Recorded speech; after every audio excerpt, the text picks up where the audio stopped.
जय हिंद सभी फौजी पेंशनर बंधु। मुझे उम्मीद है आपको स्पर्श से नियमित रूप से पेंशन आ रहा होगा और आज धमाका आया है OROP 3 का, जिसका पिछले 5 वर्षों से हमें इंतज़ार था। पिछले OROP 2 में कई लोग नाराज़गी व्यक्त कर रहे थे। OROP 1 से OROP 2 तो बहुत ही बेकार था। OROP 3 थोड़ा सा बेहतर है, हालांकि इसमें भी कई विसंगतियां हैं जो कि आने के समय धीरे धीरे हम शायद हमारी सरकार इसे ठीक कर पाए। लेकिन देखते हैं। तत्काल हमारे वीडियो का उद्देश्य यही है, हमने एक सीरीज ही निकाला है OROP 3 में, क्योंकि इतने पेंशनर हैं, सब सवाल करते हैं। मुझे लगा कि सबके सवालों का हम पूरा सीरीज ही बना लेते हैं, जहाँ की पूरा डिटेल बनाऊंगा। टेबल, हर टेबल को, यहाँ 121 टेबल हैं और एक एक टेबल में, जैसे टेबल नंबर 1 को ही 41 टेबल बन रहे हैं, तो बहुत ही विस्तार विषय है। तो मैं आपसे सबसे पहला तो यही आग्रह करूंगा कि हमारे चैनल को अगर आपने अभी तक सब्सक्राइब नहीं किया तो सब्सक्राइब कर लीजिए, लाइक कीजिए, कमेंट कीजिए, सगे संबंधियों के साथ भी साझा कीजिए, बेल आइकन पुश कर लीजिए। और फिर आगे की बात करता हूं कि अभी तक हमने अपने इस सीरीज की पहला वीडियो में आपको ओवरव्यू दिया, इंट्रोडक्शन दिया कि क्या OROP है, क्या OROP 3 है, इसके सेलिएंट फीचर्स की बात हमने किया। आज इस वीडियो में स्पेशल रैंक वाइज मैं कवर करने जा रहा हूं, जहां कि आप देखेंगे अभी तक हमने कवर किया था कि इसके क्या क्या हम पहला वीडियो में आपने देखा होगा। अगर नहीं देखा होगा तो आप यहां फिर से देख लीजिए। जस्ट क्विक रिकैप में कर रहा हूं। हमने ब्रीफ हिस्ट्री OROP का बोला, माइलस्टोन दिया, सेलिएंट फीचर्स दिए। हमने इंट्रोडक्शन में बताया कि 1 जुलाई 2024 से यह लागू होगा और सभी जो 30 जून 2024 तक हुए हैं ये सब इसमें शामिल हो जाएंगे। हमने ब्रीफ हिस्ट्री में भी बताया कि OROP 1 में 555 सर्कुलर PCDA प्रयागराज ने जारी किया था, जो कि 4 फरवरी 2016 को लागू हुआ था। 1 जुलाई 2014 से लागू हो गया था। 4 इंस्टॉलमेंट में सभी फौजी बंधु पेंशनर को मिला था। फैमिली पेंशनर के लिए और एवार्डी के लिए सिंगल हुआ था। लगभग इसी प्रकार 666 सर्कुलर OROP 2 के लिए हुआ था, जो कि इशू हुआ था 20 जनवरी 2023 को, और इसकी एप्लीकेबिलिटी ठीक 5 साल बाद 1 जुलाई 2019 को से था। इसमें भी ठीक OROP 1 की तरह ही 4 इंस्टॉलमेंट पे हुए थे और वीर नारियां जो हैं और एवार्डी हैं, इनको सिंगल लमसम में पेमेंट एकमुश्त किया गया था। OROP 3 का माइलस्टोन अगर आप अवगत नहीं है तो यहाँ फिर से मैं रिपीट कर रहा हूँ। इसको कैबिनेट का अप्रूवल गवर्नमेंट ऑफ इंडिया के द्वारा मिल गया है। OROP 3 नोटिफिकेशन जारी हो गया मिनिस्ट्री ऑफ डिफेंस से 10 जुलाई 24 को। कंकरेंस भी फाइनेंस डिवीजन, जो कि MOD का ही हिस्सा है, 12 अगस्त 2024 को यह भी मिल गया। पॉलिसी लेटर, जो सबसे अहम विषय होता है, DSW department of ex serviceman welfare ने जारी कर दिया, जो सेना भवन न्यू दिल्ली सेम MOD के बिल्डिंग में अवस्थित है, 4 सितंबर को। उसी के बाद हम लोग यह वीडियो बना रहे हैं, जो कि अब पता हो गया कि ये टेबल यही सर्कुलर में रिफ्लेक्ट हो रहा। OROP 3 का सर्कुलर अनुमानित रूप से मैं कह रहा हूँ, अंदाज पर 777 नंबर का होगा, क्योंकि अभी तक हमने देखा 555 था, 666 था, तो उम्मीद किया जा रहा, कयास लगाए जा रहे हैं कि 777 नंबर का होगा। जब OROP का सर्कुलर रिलीज होगा PCDA के बाद, तब इसका एरियर पेमेंट, चूँकि अभी स्पर्श ही PDA PSA सब कुछ है, यही सर्कुलर भी जारी करना है, तो उम्मीद की जा रही है जैसे OROP 3 में बहुत ही शीघ्र उसका पेमेंट हो गया था। ये अलग बात है कि OROP 2 में उसके एम्बिट में बहुत ही कम पेंशनर आ रहे थे, बहुत ही कम पेंशनर थे जो लाभार्थी थे, मैक्सिमम का डाउनग्रेड टाइप का ही हो रहा था, तो लाभार्थी नहीं हुए थे। लेकिन जो भी हुए थे उनके तुरंत ही सर्कुलर जारी हुआ। DSW का जो पॉलिसी लेटर आया था, पेंशन लेटर, उसके तुरंत ही बाद सर्कुलर आ गया और तुरंत पेमेंट भी हो गया। तो इसी तरह की कुछ हम भी उम्मीद कर सकते हैं। तो हम उम्मीद कर सकते हैं कि अगले 1 से 2 महीने के अंदर ही आ जाएगा। और एरियर अमाउंट बहुत ही छोटा होगा, क्योंकि जुलाई, अगस्त और ज़्यादा से ज़्यादा सितंबर, तो ये 2 से 3 महीने का ही होगा एरियर, और उसके बाद रिवाइज आ जाएंगे। जैसा कि इसके हमने खास बिंदु में ऑलरेडी कवर कर चुका हूँ, यहाँ रिकैप, इसीलिए क्विकली रिकैप कर रहा हूँ कि 5 साल के बाद, हर 5 साल के बाद होता। इसे स्मूथ बनाने के लिए यहाँ 121 टेबल लगाए गए हैं और 265 पेजेज हैं। इसके सारे सर्कुलर का पेज हमने पढ़ा है और काफ़ी हमने अध्ययन किया। आपको मैं दिखा दूं सारे तीनों सर्कुलर, ये देखिए तीनों सर्कुलर हमने लिया, यहाँ 555, 666 और जो अभी का लेटर है, तीनों को हमने स्पाइरल बाइंडिंग किया और काफ़ी अध्ययन किया हूँ। तब जाके अब मैं पूरा विस्तार में वीडियो बनाने जा रहा हूँ। यह जो कवर हो रहे हैं रिटायरिंग सर्विस स्पेशल के लिए, कवर हो रहे हैं इनवैलिड लिबरलाइज डिसेबिलिटी के लिए, वार इंजरी के लिए, और पेंशन इंक्लूडिंग डिसेबिलिटी एलिमेंट के लिए, इम्पेयरमेंट के लिए, वार इंजरी के लिए, ये सब कवर हो रहे हैं इसमें। Ordinary, special, liberalise family pension और ऑनरी जो कमीशन्ड ऑफिसर हैं, कमीशन्ड अफसर हैं, जेसीओ हैं, अदर्स हैं, एनसी है, ये सब कवर हो रहे हैं। किसके किसके? आर्मी, नेवी, एयरफोर्स, डीएससी के, टेरिटोरियल आर्मी के, retired, discharge, invalidated out, died in service और आफ्टर रिटायरमेंट, तो ये सब कवर हो रहे हैं। इसमें जो अपने मर्जी से ही गए हैं ओन रिक्वेस्ट से, वो कवर नहीं होंगे। इसमें डाउनवार्ड रिवीजन नहीं होगा, पेंशन प्रोटेक्शन होगा। आप कई बार हम आगे टेबल का जिक्र करने जा रहे हैं, यहाँ आप देखेंगे कि माइनस में वैल्यू है, लेकिन किसी को भी माइनस में नहीं मिलेगा, सबको प्लस ही होना है, या तो फिर कुछ भी नहीं मिलेगा।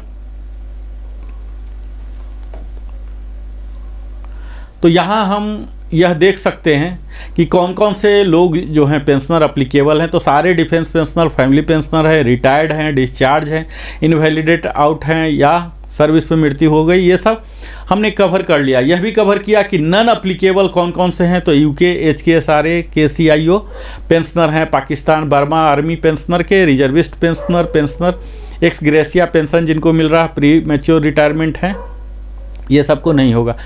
यहाँ इम्प्लीमेंटेशन जो मेथोडोलॉजी है, ये बहुत ही बारीक से यहाँ समझने की ज़रूरत होगी। मैं टेबल के लिए आपको ले जाऊँ, इससे पहले मैं आपको यहाँ बता दूँ कि अभी का जो है उसमें कई तरह की विसंगतियाँ हैं, जिसको कि उन्होंने एक्सप्लेन करने का प्रयास किया है। हालांकि उनका एक्सप्लेनेशन जायज़ नहीं है, सही नहीं है।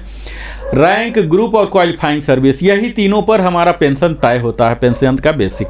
इसमें लाइव डाटा 2023 का लिया गया है। अब इसमें क्वालिफाइंग सर्विस कई जगह ऐसे हुए हैं कि बराबर क्वालिफाइंग सर्विस का तो सेम होगा, सेम रैंक है, सेम ग्रुप है तो बराबर होगा, लेकिन कम क्वालिफाइंग सर्विस वाले का भी उतना ही मिल रहा है और ज़्यादा वाले का भी कम मिल रहा। तो ये थोड़ा सा विसंगतियाँ हैं। इसी तरह से रैंक के मामले में भी देखा जा रहा कि हायर रैंक वाले को भी लोअर रैंक के बराबर और कई बार तो लोअर रैंक से भी नीचे वाले के तक आ रहा है। तो ये सब विसंगतियां हैं। कई जगह कोई रिवीजन है ही नहीं, चाहे कोई भी क्लाउज हो, हर रैंक को, हर ग्रुप को, हर क्वालिफाइंग सर्विस को रिवीजन अपवर्ड होना चाहिए। यही तो फिलॉसफी है, सिंपल। इसमें तो कोई लॉजिक ज़्यादा वकालत करने की तो ज़रूरत है ही नहीं। हम लोग कयास क्यों लगा के बैठे हुए थे? क्योंकि अपवर्ड रिवीजन होगा, कुछ बढ़ेगा, और बढ़ने का सिंपल सा है तरीका यह होना चाहिए कि अपवर्ड हो, क्योंकि हर व्यक्ति का जो सैलरी बढ़ रहा, हर साल 3% इंक्रीमेंट लग रहे हैं, तो 5 साल के बाद हो रहा तो 15% ऐसे ही हो गए, तो 15% यहाँ भी आ जाना चाहिए। तो किसी भी लॉजिक के तहत माइनस वैल्यू तो जाना ही नहीं चाहिए। तो ये तो अपने आप जो बनाने का जो टर्म ऑफ रेफरेंस दिए हैं टेबल बनाने का, ये स्वयं गलत है। लोगों की जो थीम थी, जो डिमांड थी OROP का, वो है ही नहीं। तो यहाँ भी OROP 3 में ये स्पष्ट दिख रहा, कई रैंक को कुछ भी लाभ नहीं हो रहा, माइनस में जा रहे हैं, और कई को हो रहे हैं तो नेग्लिजिबल हो रहे हैं। तो इन सब को एनोमली, मुझे उम्मीद है कि इसे जल्द ही दूर किया जाएगा। सॉफ्टवेयर के तहत 3% कर लें। कई तरह के ऐसे सिस्टम हैं जो कि मुझे अभी वीडियो में ये सब बताऊं कि कैसे करना चाहिए। ये सब काफ़ी स्किल्ड लोग होंगे वहाँ, कुशल होंगे, इसके लिए स्पेशलिस्ट होंगे। टेबल बनाया जा सकता है, 121 टेबल है तो क्या हुआ कि गलत सलत है। तो अभी जो है ये संतोषप्रद नहीं है, यह बात पता चल गया। खैर जो भी है, इस टेबल को एक्सप्लेन करना मेरा यहाँ पर काम है। मैं अभी सबसे पहले इस वीडियो में आपको मैं दिखाऊंगा सिपोई एंड इक्विवेलेंट का, ठीक है। आप यह टेबल देख लीजिए, इस टेबल का आप स्नैपशॉट भी ले सकते हैं। यह table number 7 OROP 3 table number 7 DSW का जो पेंशन पॉलिसी लेटर है उसका ही हिस्सा है। आप यह मान सकते हैं कि यह बिल्कुल प्रमाणिक है। हमने यहाँ क्वालिफाइंग सर्विस लिया, OROP 2 का लिया, OROP 3 का लिया, और फिर डिफरेंस जो आ रहे हैं यह भी हमने लेने का यहाँ प्रयास किया, ठीक है, आप यहाँ देखिए हमने एक्स ग्रुप और वाई ग्रुप, पहले एक्स ग्रुप की चर्चा कर लेते हैं, सिपाही का, जो कि उसके इक्विवेलेंट रैंक होते हैं एयरफोर्स में एसी और सीमैन होते हैं नेवी में। तो यहाँ रैंक हेल्ड मैंने लिखा और पेंशन रैंक, पेंशन आप एलिजिबल होते हैं, पेंशन रैंक अगर ये है तो, अगर पेंशन रैंक कोई और है, पीछे का रैंक है, तो आप एलिजिबल नहीं होंगे। यहाँ 6 महीने से प्रारंभ हो रहा OROP 2 का एक्स ग्रुप का। OROP 2 में 15250 था, 3 में भी 15250 है, यानी कि डिफरेंस 0 है।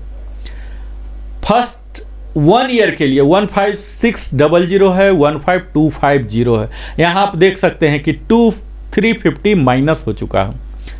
1.5 साल के लिए 15600 ही है, फिर OROP 3 में 15250 ही है, यानी कि यहाँ भी 350 का नुकसान हो रहा।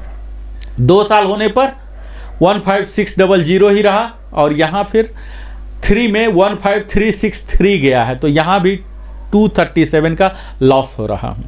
2.5 ईयर्स में 15600 और यहाँ OROP 3 में 15950 है। यहाँ से बढ़ोतरी प्रारंभ होती है, यहाँ 350 का बढ़ोतरी है। 3 साल पर 15600 है।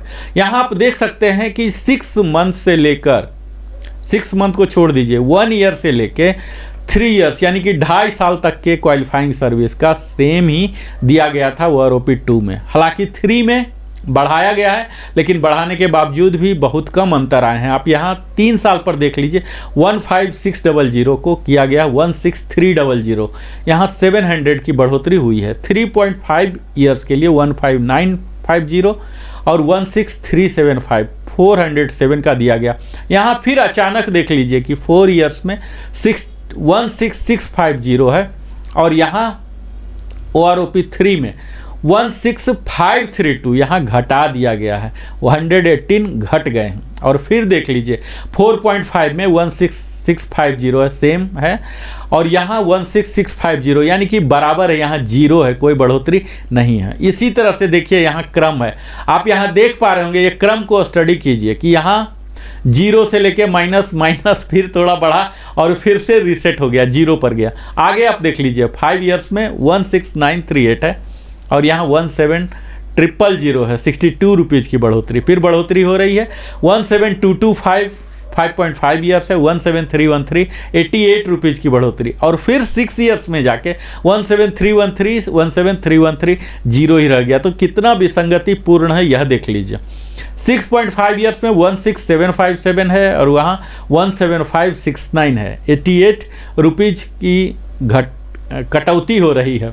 7 ईयर्स में 17657 सेम ही चला रहा है, 17969 है, 312 का बढ़ोतरी हो रहा। यहाँ 7.5 17657 है, और यहाँ 3 में हो रहा 18057, 400 की बढ़ोतरी हो रही है। इसी तरह से 8 ईयर्स में भी सेम ही आ रहा है, 17657 OROP 2 का, 3 में बढ़ोतरी हो रहा 18569, 912 की बढ़ोतरी हो रही है। 8.5 ईयर्स में 18257 है, और 3 में है 18569, 312 है।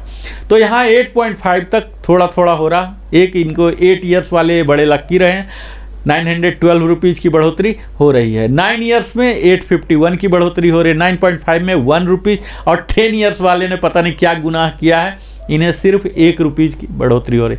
इसी तरह से सेम ट्रेंड्स, लगभग सेम रेशियो इन्होंने वाई ग्रुप में भी डाला है। वाई ग्रुप का जो मिनिमम पेंशन है अभी जो है, OROP 2 में भी यही था, 3 में भी वही है, मिनिमम 13450 था, तो इनकी कोई बढ़ोतरी, मिनिमम में कोई बढ़ोतरी नहीं हुआ है। 13800 है, 1 साल पर 13450 हुआ है, यहाँ 350 का लॉस हुआ। दोनों जगह देखिए 350 का लॉस हुआ, 13800 13450, यहाँ भी 350 का लॉस, यहाँ भी 237 का लॉस, 350 का लॉस, 700 का लॉस, यानी कि लॉस होने का जो दर है वो सेम ही है। आप ये चीज़ सिमिलरिटी देख लीजिए, 407 का दोनों में बेनिफिट है, 118 का, चाहे एक्स ग्रुप हो वाई ग्रुप हो, दोनों में सिमिलरिटी देख लीजिए, यहाँ बिल्कुल सेम रखा गया है। यहाँ 62 रुपीज़, यहाँ 88 रुपीज़, यहाँ 0, यहाँ 88, यहाँ 312 का डिफरेंस रखा गया 400, यानी कि एक्स ग्रुप में वाई ग्रुप में दोनों को बिल्कुल रेशनलाइज रखे हैं, दोनों में जबकि परसेंटेज में बढ़ोतरी होना चाहिए था। परसेंटेज में बढ़ोतरी या कमी नहीं है, एक फिक्स अमाउंट रखे हैं, जबकि यह रेशनलाइजेशन के तहत होना चाहिए था। दोनों में 1-1 रुपये का किया गया है। अगला हम देखते हैं 10 साल से ज़्यादा सिपाही के लिए ही। आप अगला स्लाइड में देखिए।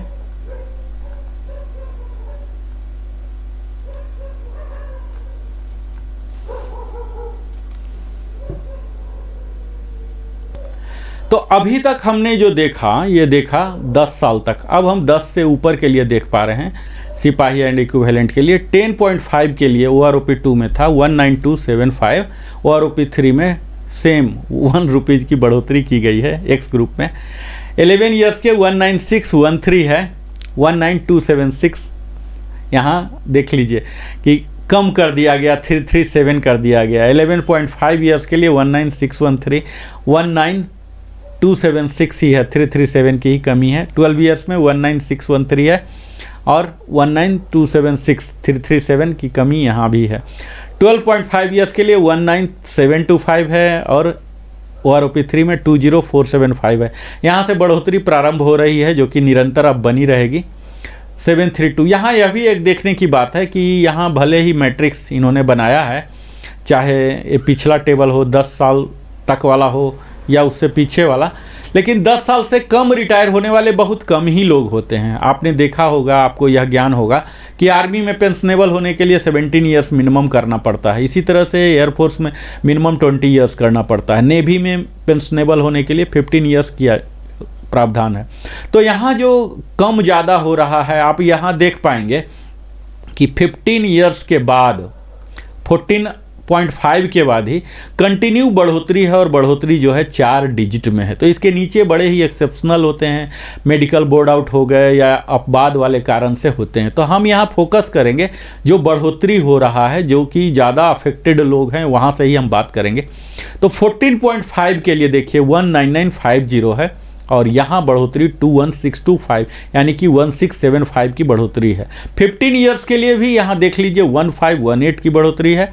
15.5 के लिए है 1518।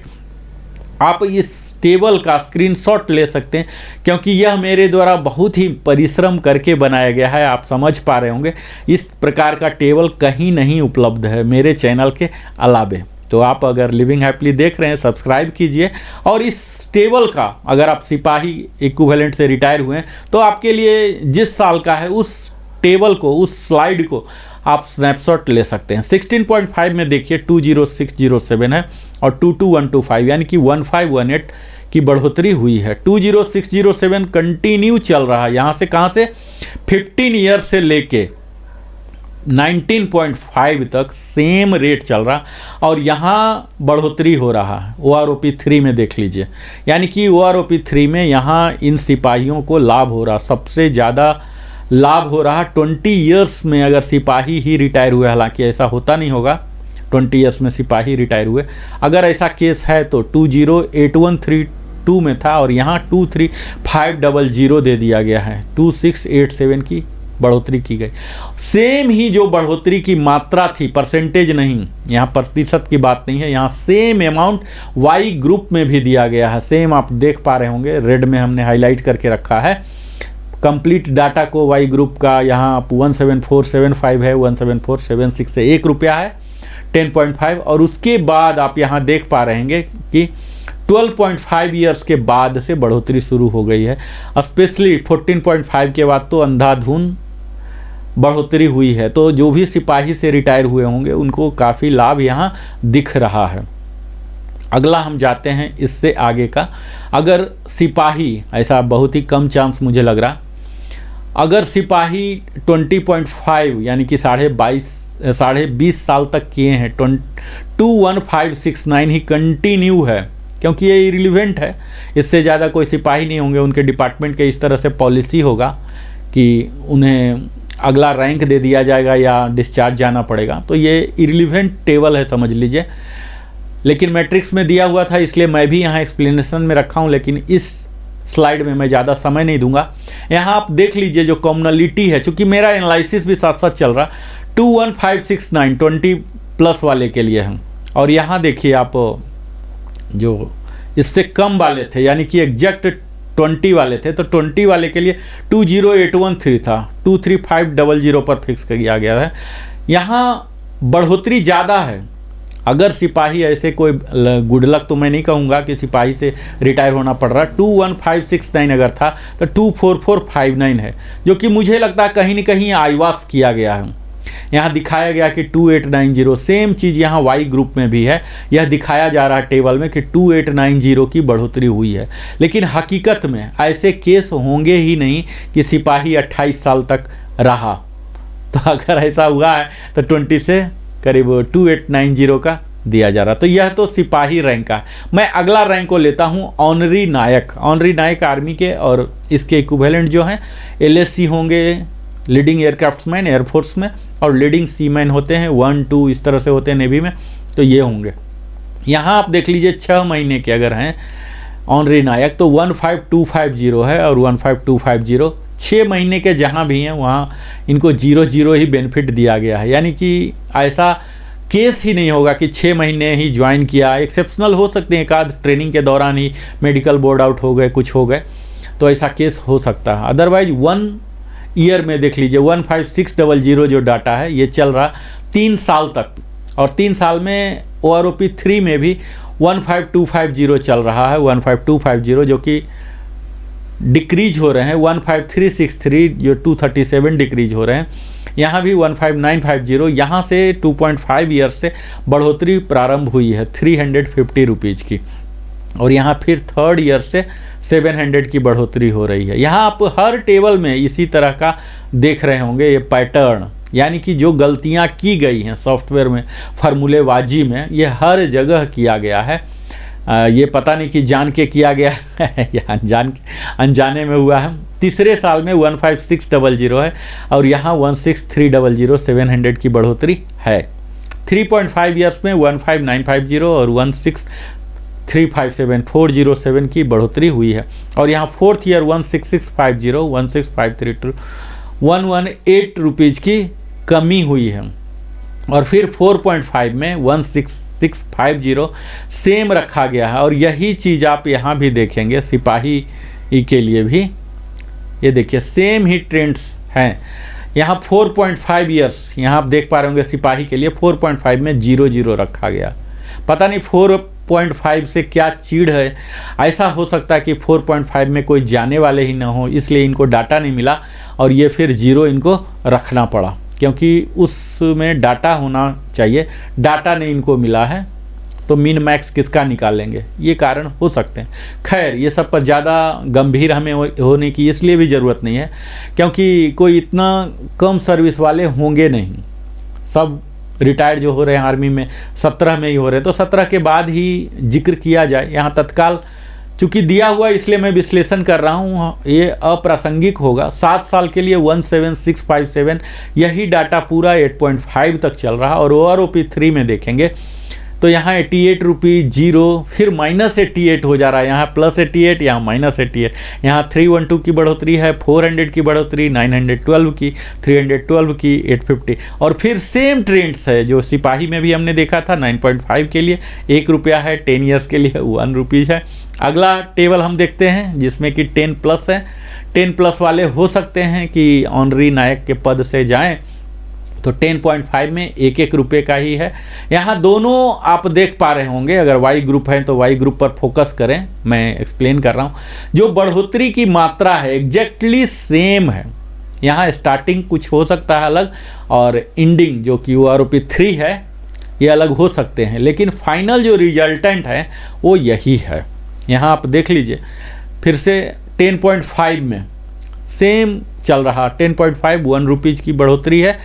11 में -337 हो गया, फिर 11.5 में 337, 12 में -337, 12.5 में 732 प्लस होना शुरू हो गया, 13 में 732 का प्लस है, 13.5 में 19838 और यहाँ 20457, इस प्रकार 619 की बढ़ोतरी है। 14 में अगेन 19838 है और 20619 781, और यहाँ से 14.5 जो कि सिपाही में भी सेम आप देखे थे 19950 से लेके 21625 यानी कि 1675 यही सब रिटायर हुए हैं। इन्हें डाटा प्रचुर मात्रा में मिले हैं।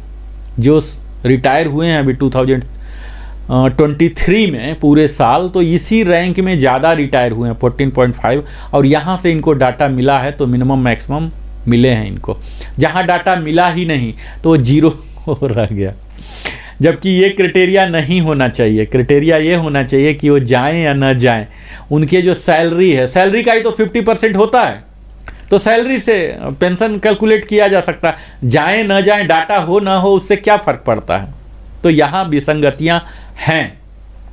फिर भी 15 ईयर्स के लिए देख लीजिए कि 1518 है, सेम 158 ही चल रहा है 16.5 तक। 17 ईयर्स से, जो कि जहाँ से लोग जाते हैं एक्चुअल ऑनरी नायक होते हैं इसे 17 ईयर्स में, तो यहाँ अच्छी खासी बढ़ोतरी हो रही है, 1656 हो रही, 1656। और 18 ईयर्स में अगर कोई जाते हैं तो 165 ईयर्स है, और 18 से प्लस करके जा रहे हैं तो उनके लिए बहुत ही अच्छा बढ़ोतरी है। 20607, 23225 है, 2618 है। यहाँ यह देखिए कि इसके ऊपर DA भी आना है, तो काफ़ी अच्छी मात्रा है। अगला पे कमीशन आएगा, 8th पे कमीशन, तो इस बढ़े हुए पर भी जितना भी रेज होना है ये होगा। 19 के लिए 2618 है, 19.5 के लिए 2618 है, 20 ईयर्स के लिए काफ़ी अच्छा वैल्यू रखा गया 2687। यही सेम मात्रा वाई ग्रुप में भी रखा गया। आप यहाँ देख सकते हैं कि आपके क्वालिफाइंग सर्विस में कितने में आप थे। सबसे पहला तो यह चेक कर लीजिए कि आप ये थे कि नहीं।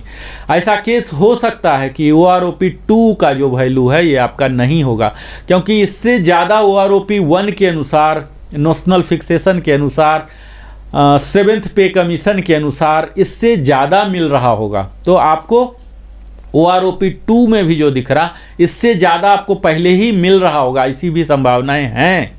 तो आपको वहाँ से लेके अब ये वाला वैल्यू मिलेगा। यानी कि आप यह देख लीजिए कि किसी भी हाल में आपको कम करके नहीं दिया जाए, आपके डिसएडवांटेज के लिए यूज नहीं होंगे। यहाँ भी देख लीजिए कि जो ऑनरी नायक है ऐसे बड़े ही रेयर होते हैं। यहाँ भी कुछ ट्रिक किया गया है। क्या ट्रिक है आप समझ ही पा रहे होंगे। 2890 की बढ़ोतरी हुई है यहाँ भी, जो कि प्रासंगिक नहीं है। 28 साल तक कोई भी नहीं रहेगा, पॉलिसी ही नहीं है कि कोई ऑनरी नायक ही रहे और इतना आगे तक जाए। तो यह टेबल बिल्कुल ही अप्रासंगिक है और इसे विश्लेषण में लेना मेरे लिए एक समय की बर्बादी होगी।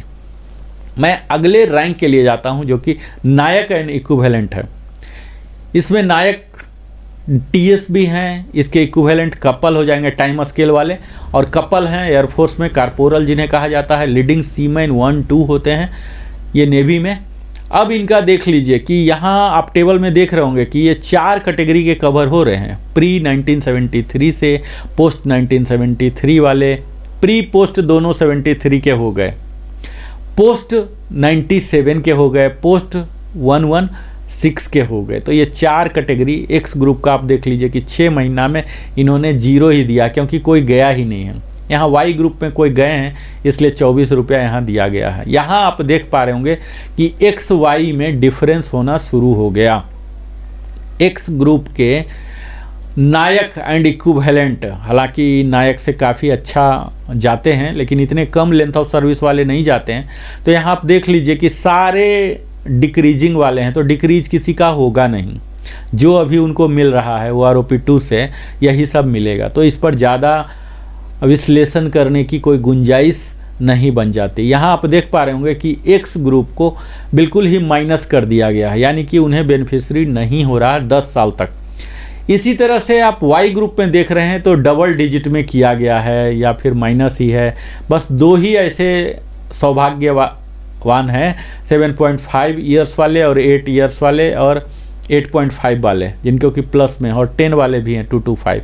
तो इन्हें जहाँ जहाँ डाटा मिल गया है, जहाँ भी जिस लेंथ ऑफ सर्विस में रिटायर हुए हैं क्वालिफाइंग सर्विस, उसका बढ़ गया है। जहाँ नहीं मिला है वहाँ नहीं है। तो ये 10 से कम वाले बहुत कम ही होते हैं। अब हम आते हैं नायक के 10 से ऊपर वाले। 10 से ऊपर वाले भी यहाँ देख लीजिए उदास करने वाला ही है। 20547 था, 19331 हो गया। यहाँ सारे माइनस वैल्यू है, माइनस वैल्यू इनइफेक्टिव है, माइनस वैल्यू। अब देख लीजिए कि 16 यहाँ तक जा रहा, 17 ईयर्स तक 17 ईयर से कई रिटायर वाले होते हैं एक्स ग्रुप में। तो ये सब का आप कह सकते हैं कि चूना लगाया जा रहा है एक्स ग्रुप में। हालांकि आर्मी में एक्स ग्रुप के कम होते हैं, रिटायर होने वाले बहुत ज़्यादा होते हैं, तो ये सब वाई ग्रुप के हैं। और वाई ग्रुप में प्लस का वैल्यू है, एक्स ग्रुप के बहुत ही कम होते हैं, आर्मी में ही अदरवाइज कम होते हैं, और जाने वाले में भी कम ही होते हैं। 17 के बाद जाने लगते हैं, तो 17 के वाले भी जो हैं एक्स ग्रुप -4 उनको मिला है। यहाँ 17.5 में देख लीजिए एक्स ग्रुप में 360 है, 18 में 725, यानी कि 7.5 ईयर्स के बाद इंक्रीज होने लगा है। 18.5 में 1100 होने लगे हैं, जो कि मुझे नहीं लग रहा कि ऐसा पॉलिसी है कि कोई नायक ही 18 तक बच पाए, उसे ऑनरी हवलदार इस तरह से बना दिया जाएगा। और फिर देख लीजिए इनको 18 के बाद इंक्रीज हुआ है, जो कि इस कैटेगरी में फॉल होने वाले ही बहुत कम होंगे। 19 का 1475 है, 19.5 का 2075। यहाँ एक्स ग्रुप में जो बढ़ोतरी आई है वो इस स्लैब में आया है, जो कि बहुत कम जाने वाले होंगे। 20 साल का कोई कपल नहीं जाता है, सार्जेंट बन ही जाता है। इसी तरह से वाई ग्रुप में आप देख लीजिए, वाई ग्रुप में थोड़ी सी इन्होंने रहम खाई है, सबका वैल्यू जो है प्लस में ही है। यहाँ 17963 से 18073 3 डिजिट में है, यहाँ 4 डिजिट में होना शुरू हो गया 16.5 ईयर्स में। 20107 था, 21488 हो गया, 1381 यहाँ बढ़ोतरी हुआ। और उसके बाद अच्छी खासी बढ़ोतरी है 17.5 ईयर्स अगर वाले हैं। ऐसा मुझे लग रहा कि आर्मी के अधिकतम लोग 17 वाले होंगे, 17 में जो नायक से ही रिटायर हुए, तो वहाँ उनके लिए एक अच्छा सा अवसर मिला है। यहाँ 1381 एक अच्छा सुविधा मिलने जा रहा, 1381 बढ़ाया गया है। 20194 से 22053, 1859 यहाँ भी 17.5 है। 18 ईयर्स के लिए 22151 कर दिया गया है OROP 3 में। इस प्रकार आप देखेंगे कि एक वाई ग्रुप को हर जगह दिया गया है और यहाँ एक्स ग्रुप को लास्ट में दिया गया है। ये क्या फिलॉसफी है, जबकि होना क्या चाहिए था, हर जगह ही इंक्रीज होना चाहिए था, इंक्रीज की मात्रा तय करना चाहिए था कि उनका इतना है तो इतना होना चाहिए, 3%, 3 इंटू 5, 15 ईयर्स। लेकिन यहाँ आप देख पा रहे होंगे कि कितना विसंगतियाँ भरा हुआ है इसमें। आगे आप देखेंगे नायक, सेम वही चीज़ किया गया है 20.5, यानी कि इस कैटेगरी में कोई रहेंगे ही नहीं। अब यहाँ देख लीजिए ये आलम है कि 2075 का बढ़ाया गया है, 21 में 2075, 21.5 एक्स ग्रुप में। और यहाँ तो आप देख लीजिए कि 22 साल के अगर ऐसा हुआ है, मुझे नहीं लगता कि ऐसा होगा, 22 साल में अगर कोई नायक ही है तो 23560 था, 27585 हो गया है। अब देख लीजिए, इनको पता है कि इस कैटेगरी में कोई है ही नहीं, तो 4025 दे दिए हैं। या तो ये मिस्टेक से हुआ या जो भी हुआ, तत्काल मैं एनालिसिस वही कर रहा हूँ जो टेबल में है दिया हुआ, ये एज इट इज। मैं 100% तो गारंटी नहीं दे सकता हूँ, 0.001% एरर के संभावनाएं हो सकती हैं एडिटिंग में, ये सब वो सब में, लेकिन मैं प्रयास मेरा 100% एक्यूरेट करने का रहा है। अब ये तो आप अध्ययन करेंगे, मैंने भरपूर प्रयास किया कि बिल्कुल सही एक्यूरेट हम डाटा यहाँ डालें। 22वें साल में आप देख रहे हैं कि 4025 रुपीज़ का इंक्रीज, और यही ट्रेंड्स 28 साल तक चले हैं। यहाँ आप आर्मी के जो पर्सनल अगर हैं तो इन्हें बहुत ही लाभान्वित होगा, जो एक्स ग्रुप के अगर हैं तो ऐसा कम ही होता, लेकिन अगर हैं तो इन्हें काफ़ी लाभ हुआ। वाई ग्रुप में यही रेशियो नहीं दिख रहा, जबकि शुरू में वाई ग्रुप एक्स ग्रुप का सेम मात्रा रखा गया था, यहाँ मात्रा चेंज कर दिया गया है, लेकिन वही सेम मात्रा सब कुछ सेम है 23 ईयर से लेके 28 ईयर्स तक का। यानी कि इस 5 साल में कोई जाने वाले थे ही नहीं, उनको कोई भी डाटा नहीं मिला 23 में एवरेज वैल्यू लेने के लिए। तो यहाँ जो भी मिला लोअर वाले वही इन्होंने ले लिया। अब इसमें देख लीजिए विसंगतियाँ यही हो रही कि 2023 में जिस रैंक में जितने लोग जा रहे हैं, जिस ग्रुप में इनको मिला तो ले लिए, नहीं मिला तो जीरो कर दिए। तो ये तो गलत है ना। आप पेंशनर को एडवांटेज देने जा रहे हैं, रिवीजन देने जा रहे हैं। OROP की मुहिम शुरू की गई थी बढ़ाने के लिए, न कि किसी न किसी ऐसे तर्क को देकर कम कर देने के लिए। आपको पता है कि पेंशन तो बढ़ा ही है, चाहे उस रैंक का आदमी, उस लेंथ क्वालिफाइंग सर्विस वाला उस ग्रुप में बाहर गया या नहीं गया, लेकिन उसके सैलरी तो बढ़े हैं। पेंशन तो बाई प्रोडक्ट है सैलरी का, तो अगर सैलरी बढ़ा है तो पेंशन बढ़ना चाहिए। तो सैलरी से कनेक्ट होना चाहिए, ना कि बाहर जाने वाले का क्या पेंशन है उससे। बाहर जाने का पेंशन अगर नहीं गए तो ये महज एक संयोग की बात है, सैलरी से तो जाएंगे। तो जो सैलरी आपने फिक्स कर दिया सर्विंग वाले का, वही पेंशन का होना चाहिए। सिंपल सा फिलॉसफी यहाँ होना चाहिए, लेकिन पता नहीं सिंपल सी फिलॉसफी को इन्होंने अपने फ़ायदे के लिए नहीं किया है। अगला जो आता है rank honorary havildar and equivalent है। ऑनरी हवलदार इक्विवेलेंट ये सिर्फ आर्मी में ही होते हैं, बाकी दोनों सर्विस में मैंने देखा नहीं। 6 महीने के लिए 0-0 होते हैं और यहाँ वाई में 24 रुपये 24 रुपीज़ उन्होंने दिया है। अब यहाँ देख लीजिए कि ऑनरी हवलदार यानी कि इतना क्वालिफाइंग सर्विस हो गया है, कम से कम 18 साल 24 साल हुआ है तभी ऑनरी दिया गया है। तो ये सब माइनस में है, क्योंकि यहाँ कोई गए ही नहीं होंगे, तो माइनस वाले पर ज़्यादा एनालाइज करने की ज़रूरत नहीं है। एक्स ग्रुप में कोई भी ऐसे हैं नहीं जो गए हैं, इसीलिए सब माइनस वैल्यू हो गया। तो इन लोग का जो पेंशन है वो आरओपी 2 से या वो आरओपी 1 के तहत जो रेगुलेटेड है यही रहेगा। तो यहाँ ज़्यादा एनालाइज करने की गुंजाइश नहीं है। यहाँ एक वाई ग्रुप में देख पा रहे होंगे कि डबल डिजिट में है सारे, कुछ माइनस में है, बस 3 ही लक्की रह गए हैं, 7.5 साल, 8 साल, 8.5 साल वाले और एक 10 साल वाले 225। कोई रिटायर ऐसा हुआ होगा 10 साल में, इस वजह से इनको डाटा मिल गया है। आगे हम बात करते हैं ऑनरी हवलदार का ही। यहाँ 10.5 में फिर से माइनस ही जा रहा, ये माइनस वैल्यू -4 तक जा रहा, 17 साल तक। इसका मतलब है इनके पास कोई भी डाटा नहीं मिला और हमें एनालाइज करने की कोई ज़रूरत है ही नहीं, इसमें कोई होंगे नहीं, ठीक है, तो कोई जिक्र करने की ज़रूरत नहीं। यहाँ वाई ग्रुप में कुछ हो सकते हैं आर्मी के, एक्स ग्रुप ज़्यादा एयरफोर्स में होते हैं, नेवी में भी कम होते हैं और आर्मी में तो बहुत ही कम एक्स ग्रुप होते हैं। एविएशन ग्रुप, एविएशन रेजिमेंट है और कुछ खास रेजिमेंट ही हैं जिसमें एक्स ग्रुप के होते हैं, अधिकतम वाई के ही होते हैं। तो वाई वाले गए हैं तो वाई का डाटा आया है और वाई का प्लस भी आया है।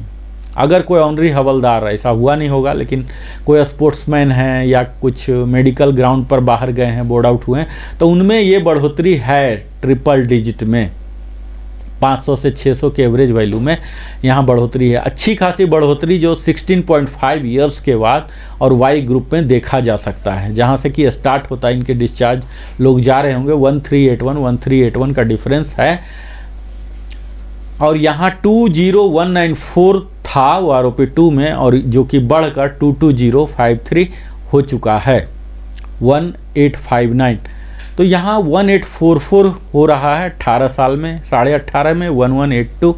इसी तरह से 20 ईयर्स में मैक्सिमम हो रहे हैं 1759। और यहाँ एक्स ग्रुप में 2075 है और वाई ग्रुप में 1759 है, तो अच्छी खासी बढ़ोतरी है। अब देख लीजिए यहाँ फिर से ऑनरी हवलदार हैं और 20.5 है, ऑनरी हवलदार का इतना तक ही आएगा, यानी कि 21.5 तक ही आएगा। तो 21.5 एक्स ग्रुप में 2075 है और 22 के बाद ये ऑनरी हवलदार रहेंगे नहीं, हवलदार ही बन जाएंगे। तो 4025 यहाँ सेंट्रली दे दिया गया है, इरोनियसली या क्या पता नहीं, पर ये अप्रासंगिक है। इसी तरह से यहाँ थोड़ा सा वैरी हो रहा है वाई ग्रुप में, 1838 का डिफरेंस हो रहा है, 21244 से लेके 23569 हो रहा, 2325 बढ़ रहे हैं। यहाँ आपको 22.5 तक सदैव की भांति बढ़ रहे हैं, 2381। और उसके बाद सेम फिगर डाल दिया है इन्होंने, 1937 का ही डिफरेंस हो रहे हैं, क्योंकि यहाँ जो OROP 3 में है 23625 ही दिया गया। तो यह तो हो गए हमारे ऑनरी हवलदार तक। अगला, अभी ही आप मुझे लगता है बोर हो चुके होंगे, मैं आपको ज़्यादा बोर नहीं करना चाहता हूँ। अगले वीडियो में मैं हवलदार और इसके इक्विवेलेंट को दिखाऊंगा और विस्तार में बात करूँगा। आपने अगर हमारे चैनल को अभी तक सब्सक्राइब नहीं किया है तो आप अवश्य ही सब्सक्राइब कर लें, और अगर स्क्रीनशॉट नहीं लिए हैं तो स्क्रीनशॉट ले लें। मैं फिर से रन कर रहा हूँ, आप जिस रैंक के लिए हूँ, जिस क्वालिफाइंग सर्विस के लिए हूँ, ये देख लें। मैं अगले वीडियो में विस्तार में हवलदार में बात करूँगा, क्योंकि हवलदार ऐसा रैंक है यहाँ ज़्यादा से ज़्यादा लोग जाने वाले होते। मैं एक्सक्लूसिव हवलदार रैंक के लिए विस्तार में वीडियो बनाऊँगा। तत्काल आपने देखा सिपाही के लिए, ऑनरी नायक के लिए, नायक के लिए और ऑनरी हवलदार के लिए हमने 4 टेबल अभी तक कवर कर लिया है।